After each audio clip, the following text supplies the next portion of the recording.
Hello, gaffers, and welcome to the 1% Better podcast. I'm your host, Heather. It's funny because it rhymes. So let's talk day one. Now, day one in eating disorder recovery and day one in a 12-step program are two different things. I am not here to rag on a 12-step program. There's one particular one that's been around for 100 years, and there's a reason for that, and it's because it works. And if you can get your hands on just the 12 steps, Google it or whatever you have to do. Those 12 steps can be applied to eating disorder recovery, and it'll help you immensely with your recovery. When you enter any sort of 12-step program, you get a book, a guide.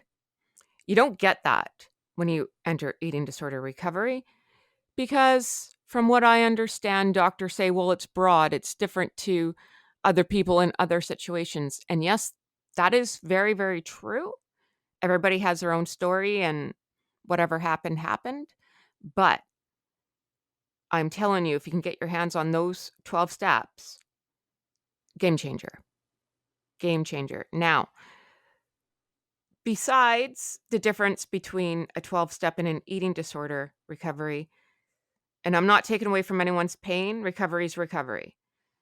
But in life, we do not need certain substances to live.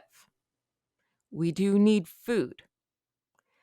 So that right there is a game changer because you can't not eat for the rest of your life. It's just not working because that's what you're doing now, probably. Not working out so hot.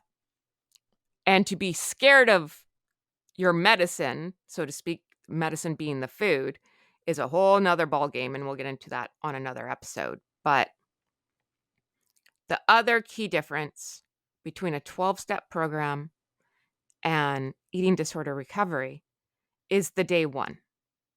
If you mess up and go back to your vice in any 12-step program, you go back to go. All your time under your belt is out the window.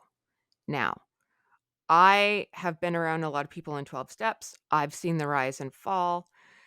I have seen grown men cry.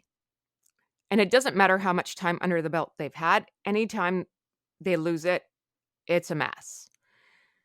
And in an instant, all your hard work is out the window. But the thing is, they don't go back, or not a lot that I've seen, the very next day and say, hey, I messed up. If you are like me and many other people in addiction, because that's what we have an addiction, you have this go big or go home mentality. So if I'm going to fuck up my life, oh, watch me Chernobyl my life, because I'm not going down for one stupid thing. I'm just going to make a whole big mess, right? And it takes a lot of people years to walk back through a door and admit that they fell off the wagon, so to speak. And that takes a big person to walk back through the door. If you can do it the very next day, good on you. But I haven't seen it. And for me, in my opinion, it's because of the guilt and the shame. The guilt and shame, I have an abundance of. I have enough guilt and shame for everybody on the planet 1,000 times over. So we don't need people around us to make us feel worse than what we already do when we mess up.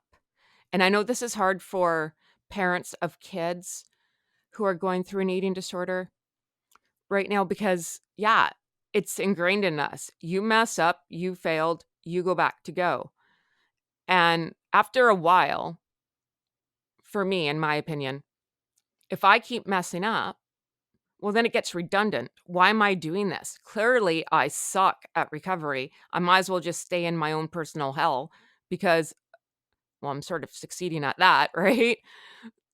So it gets really hard to keep going up to bat, so to speak. I also want to give you this encouragement.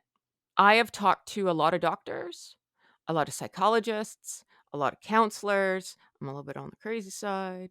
And I have not, in my personal experience, talked to one doctor that said, yeah, the minute you enter eating disorder recovery, you should be on your way. No, they expect you to crash and burn.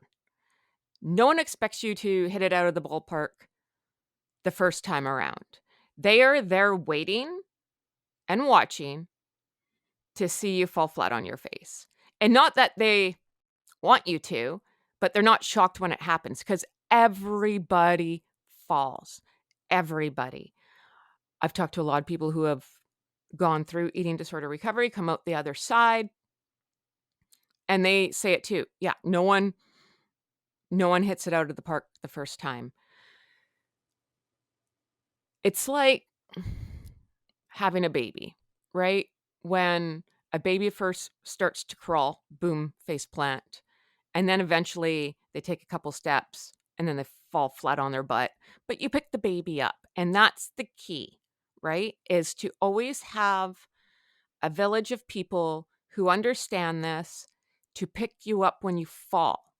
Because again, the guilt and shame will keep you down in that ditch for a very long time.